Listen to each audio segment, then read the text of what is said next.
Good afternoon, everybody, and this is the third observatory webinar. So this is Charles Lane in York from FERA, and have colleagues down in Forest Research if they'd just like to say hello. Hello, it's Anna here, and Lucy. So this afternoon we are going to have a short presentation from Anna about a new and interesting disease on cedar, and then we have a question from one of the volunteers about what to do about ash dieback if you find it in your garden. So I'm going to hand over to Anna, who's going to talk to you about this new cedar disease, if that's okay, Anna? Yeah, that is fine. Can you all see the first slide? Yeah. Yes. Yes. Okay. Then we are going to. This is a problem that we recently discovered in the UK, and I'm just going to go through with you. First of all, I'm going to introduce the host. This pathogen called Sirococcus affects cedars. And when we talk about cedars, we talk about the true cedar. That means genus Cedrus. We have 4 main species of cedars in the country. Mainly we have Cedrus atlantica or atlas cedar, Cedrus deodara or deodar cedar, Cedrus Mbani or cedar of Lebanon, and Cedrus brevifolia, that is the Cyprian cedar. Then what we are going to do now is to try to get to know these species, because it's very important to distinguish them and to also recognize the symptoms on the different species. We have in the country another 3 species called Western or Pacific red cedar or giant cedar, that is Tsugae plicata. If this is not a true cedar, then we are not looking for Tsugaes. Then we are not looking to Western or Pacific red cedar or giant cedar. Although in their common name they have the word cedar, they are not true cedars, then we are not looking to that. We are going to be looking into these species that we have here. One of them is Cedrus atlantica or atlas cedar. It comes from the mountains of North Africa in Morocco and Algeria. It's quite a big tree in maturity. The needles are green or blue-green, and it normally has a pyramidal shape. And if you look at the picture, you can see like the branches are upright, like kind of ascending, and this is quite distinct from the other species. Atlantic cedar is being used as an ornamental in Britain, and it's becoming of more importance in UK forestry as an alternative species, particularly on drier sites in the southern and eastern Britain. Deodar cedar, Cedrus deodara, this comes from the western Himalayas. It's also a big tree, and as you can see in the picture, it can reach up to 50 meters. And here the needles are a bit longer than in Atlantic cedar, and they are green in color. And in this case, the branches, they have like a pendulous effect. They are kind of hanging down. If you remember the previous one, the branches were looking up, where these ones are more hanging down. And the third one, cedar of Lebanon or Cedrus Mbani, this is from the mountains of Lebanon or South Central Turkey or Western Syria. This is also a big tree, up to 40 meters. The needles are dark green or blue-green, and this is quite characteristic because the branches are horizontal, and when mature, as you can see in the picture. Then basically we have in this picture like an easy way kind of distinguish the 3 different species is Cedrus atlantica, the branches will be looking up. Cedrus deodara, that is the second one, it is more like going down, where Cedrus Mbani are flat. Then that is quite an easy way trying to identify them. If you look to the picture that I used at the beginning, here in this picture we have the three species together. We have this one with the red circle around it. It's Cedrus atlantica, atlas cedar. This one is Cedrus deodara, deodar cedar. You can see the difference. One is upright and the other one is got this kind of more hanging down effect. Where the other ones, you can see they are very horizontal, the branches. The rest of the big trees there are Cedrus of Mbani or Lebanon. Cedrus brevifolia is not very common here, although it's present in collections around the country. It's from the mountains of Cyprus. It's not as big as the other ones, and the leaves are much shorter needles than the other species. But I won't go into this one because this one is more is in the collections, but it's not a common tree. Where the other three are very common in gardens, state homes, and just in public areas. Then that is the host. Let's go now to the pathogen. The pathogen is called Sirococcus. And Sirococcus, it was before 2008, what we call this fungus Sirococcus conigenus. However, from 2008, it was discovered that this Sirococcus conigenus was in fact three different species. One of them, the true Sirococcus conigenus, this one that can affect many conifer hosts, although mainly pines, spruce and larch, and also Douglas fir, in the northern hemisphere. This pathogen has been around for a very long time and is present, as I said, in the northern hemisphere. The second one, Sirococcus tsugae, affects mainly hemlock and true cedars. And this pathogen was only present in North America. However, now it's present in Europe. And this is the one we are looking for. This is a new disease, and this basically we have the first report of this pathogen in Europe. The last species is Sirococcus paisicola. It's affecting spruce and is present in Canada and Switzerland. We don't have that one here. Then now what we are going to do is I will try to see, because we do have now in the country Sirococcus conigenus and Sirococcus tsugae. We are going to try to see the different symptoms that they cause.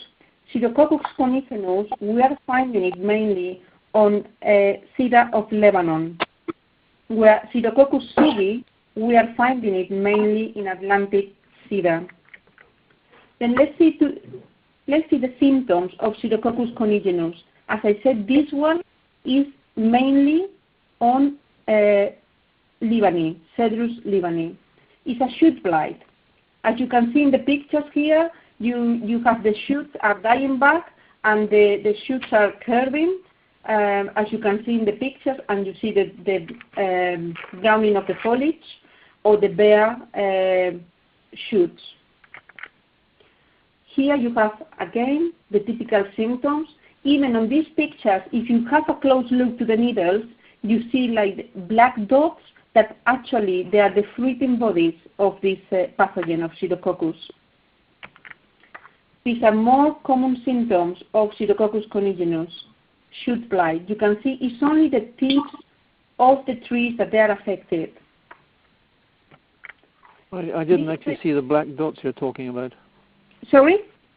I didn't see the black dots you were talking about.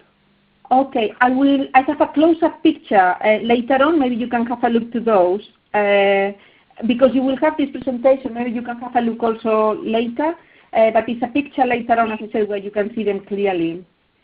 But basically, with Sirococcus conigenus, what you have is a shoot blight effect. Then when you look to the tree, what you see is all the tips bare. They don't have, the foliage is dead, or they are curving or hanging, like in the picture we are looking at now.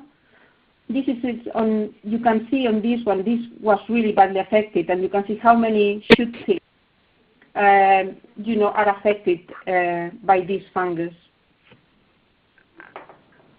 And now we go to Sirococcus tsugae, that we only found it so far on Atlantic cedar. And you can see the difference straight away of the symptoms. What we have here, it's more than a shoot blight. Here you have the shoot blight as well. As you can see some of the shoots, if you have a closer look, you will see that there are some bare shoots. But basically, you have killing of whole branches. This is one really badly affected one. You can see all the brown needles. It's not the tips like we saw with Sirococcus conigenus. Sirococcus tsugae will affect the whole tree and the whole branches. Do you get conigenus on atlantica as well? So far, in theory, yes, but so far we haven't found it in this country. So far, what we found is conigenus on Libani and tsugae on atlantica. Yeah. In theory, both can affect all the three cedar species. In the States, in America, it can affect all of these species. However, here, we only found Sirococcus tsugae on Atlantic cedar and Sirococcus conigenus on Cedrus Mbani. You can see on this picture, this is a very mature tree, and you can see where with conigenus you have the shoot dieback and the shoot tip dieback. You can see here where it's all the branches, and you see the browning of the foliage. This again, you can see the extent of the damage.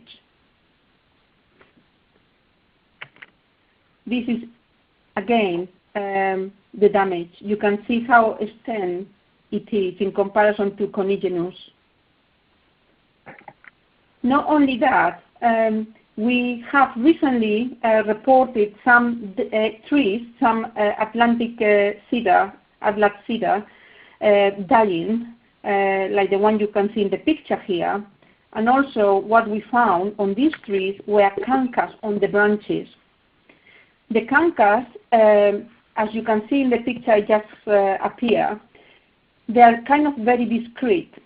What I mean by that is that if you have a closer look, you see that it's a difference. You can find like a rim in the branch where you can see a different color of the bark, where you have the reddish color and the grayish color. Can you see that on the picture? Yep, clearly. Then that is, as I said, you have to really look closely to find these cankers. If you peel the bark, you will find a very clear lesion under the bark. And if you look to the picture above, before removing the bark, you see the black dots in there. They are the fruiting bodies. I will show you a picture, a close-up picture in a minute of these fruiting bodies. Then basically, the difference we are seeing at the moment between Atlantic cedar and cedar of Lebanon is one is the shoot blight, but with Sirococcus tsugae, you can see is the killing of the branch. And if you have a closer look to the little shoots, you see in the picture you have a dead one and one that is alive.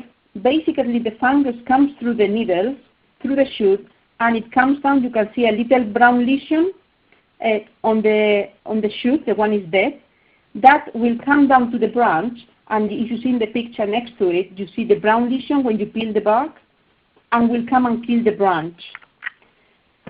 And this is what happened. You have here again, it comes through the shoot. If you have to look to the picture on the right-hand side at the top, you see a dead shoot, and you can see the lesion coming to the main branch and going up and down.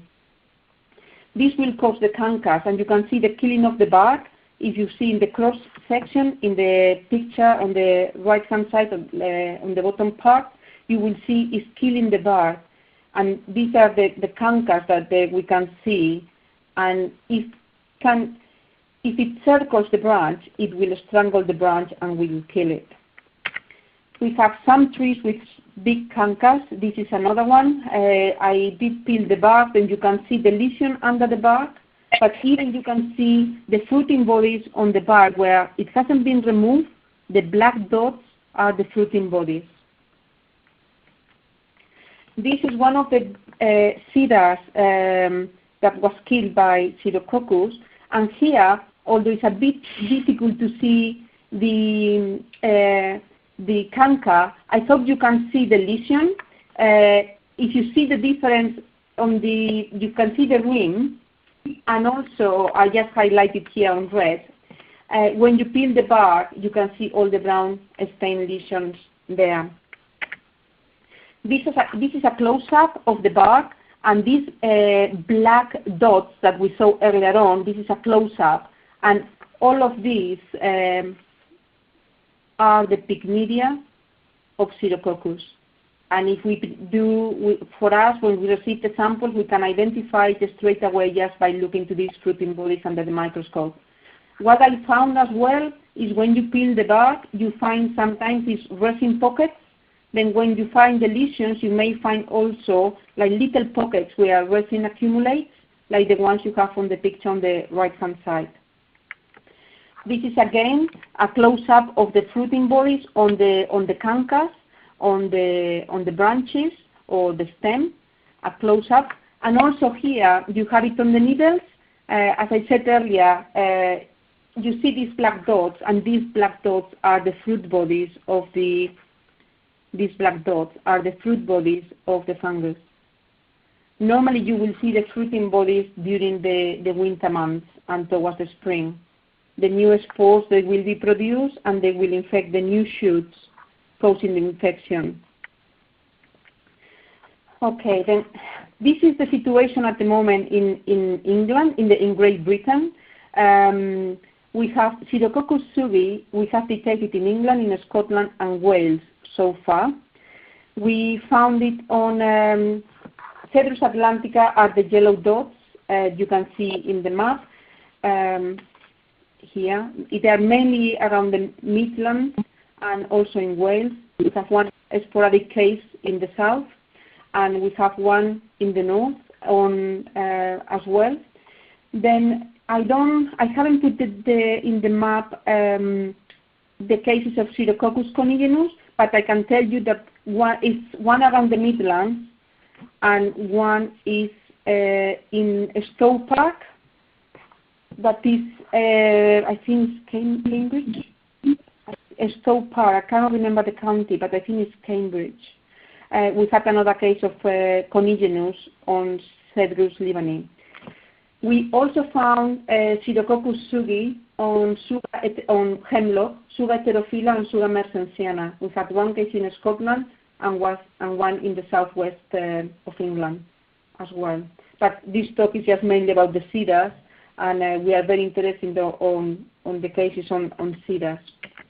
As I said, this fungus it was described as a new species in 2008 in the States, and it was only present in North America. We detected the fungus here in 2013, beginning of 2014. And this year it has been also reported in Germany. They had 2 locations where it has been detected in Germany. Then now it's a second country in Europe who had this fungus. And as a result of these findings, Sirococcus tsugae has been added to the EPO alert list. EPO is the European and Mediterranean Plant Protection Organization, and it's got a different list of pathogens, some that they are not present in Europe, some that they are present but only in a few countries, and also it's got this EPO alert list where if something new appears, basically to kind of notify everybody, is added into this list, and it just has been added since April this year. We are very interested to find cases of this fungus. I know we have some volunteers already working on it, Andy Gordon has been working on some of the cedars, sent some of the samples.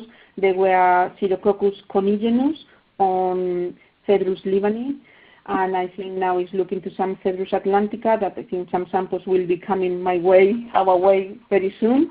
And we are interested if you find any of these symptoms on cedars that you contact us, because we are trying to find out and to map the location and to see what we can do. Then for me, I leave it there. If you have any questions, please ask, and I will try to respond to answer. Is it are the spores wind-borne as with Chalara? The spores are are wind-borne. They will be airborne, and they will be could be transmitted by insects, could be transmitted by wind, by rain splash. Because you see in that black fruiting bodies that we saw on the needles and on the bark, these tiny black fruiting bodies produce thousands of spores of the fungus. Then anything that is able to disperse these spores, as I said, could be wind, water, insects will be dispersing it. So usual hygiene to be carried out. Sorry? Usual hygiene measures, nothing extra special. Yeah, at the moment what we are recommending is obviously if you have a very mature tree, it's not much you can do. You can try to remove the affected branches. But the issue here is the smaller trees. This fungus was reported in North America, as a shoot blight fungus, not killing trees. It was specified that this fungus won't kill trees. However, what we are seeing in this country is a different thing. And in the last few weeks or last couple of months, we have detected young cedars dying. Therefore, these trees should be removed. And if you have bigger or older cedar trees around it, the inoculum could come from the older trees. Then if you have badly affected trees, I think they should be removed. Today at Lilies Hall, there were some large affected trees, but right beside them were some totally unaffected atlantica, which did seem strange. Sorry? You found, sorry?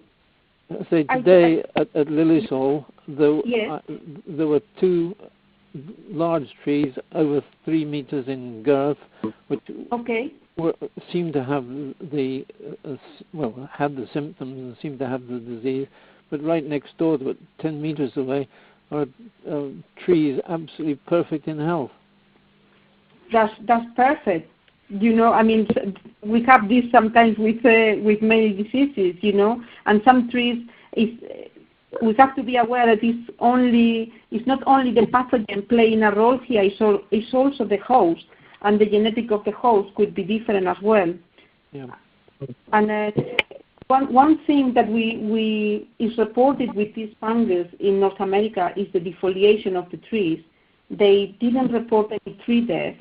They did report tree defoliation. They said it can, in severe cases, can defoliate the tree up to 70%. That is quite a lot. However, here we only have seen very severe cases of defoliation in one area. What we are worried is because we have detected death of young trees, and that is really worrying. Can I ask a couple of questions about conigenus? Do you have a distribution map for that for the UK, or have there not been enough findings to produce a map so far? No, I have a map. I can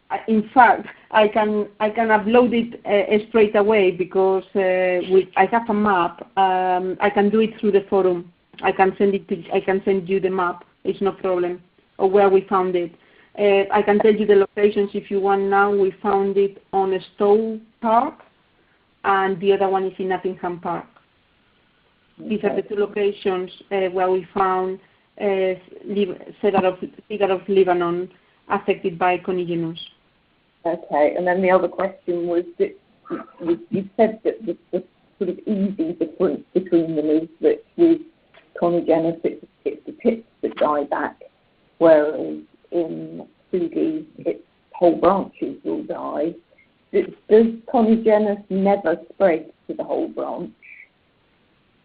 Okay, so far we haven't seen that effect. In theory, Sirococcus conigenus is such a well-known pathogen all over the world, and it's only a shoot blight. It doesn't, it will kill just the shoots, and it will never kill the branches or the damage that tsugae is doing. And you can see reported in different countries always the same. So far, we haven't seen it. So far, what we saw here is the shoot blight on the Lebanese. Okay, thank you. Thank you, Anna. That was a really good presentation and some excellent follow-up questions. That we've had one question about finding, if you find ash dieback in your garden, what should you do? So again, Anna was just going to give us a quick review of what should happen if we find ash dieback in our own gardens. Okay, if you find clara or ash dieback in your garden, first of all, you are not required to take any action at all. If your tree poses a risk to, because it's going to fall or you have many dead branches, obviously you need to take care of that. But there is not, you don't need to take any particular action. It's just to make sure that the tree is safe. Obviously, to help, the kind of, if you have a big, it depends what kind of tree we are talking here. As I said, if you have a small tree, obviously you are going to remove the tree. You can either burn it, you can bury the leaves, and you can bury the racky seeds. You can bury that. You can take it to incinerate, but obviously that you have to go to a specific place to do it. You can compost, try to compost the material as well. But the best thing, as I said, you don't require to do anything unless the tree either is dead, and obviously you don't want to have a dead tree, and probably you will remove it. But as I said, if you can burn it is probably the best option. The best option. I don't know if to add something else or. I think that's quite sensible, practical advice, Anna. So that's really helpful. Thank you for that. Do we have any other general questions while we're on the line, or shall we call it a close? Does anybody have any general questions? No, none from me. Not from this end, thank you. Marvellous. Okay, so once again, thank you for everybody for listening in, and particularly thank you for the questions from the volunteers, and thank you to Anna for a really good presentation. Happy hunting, everyone. Thanks very much indeed. Bye now. Okay.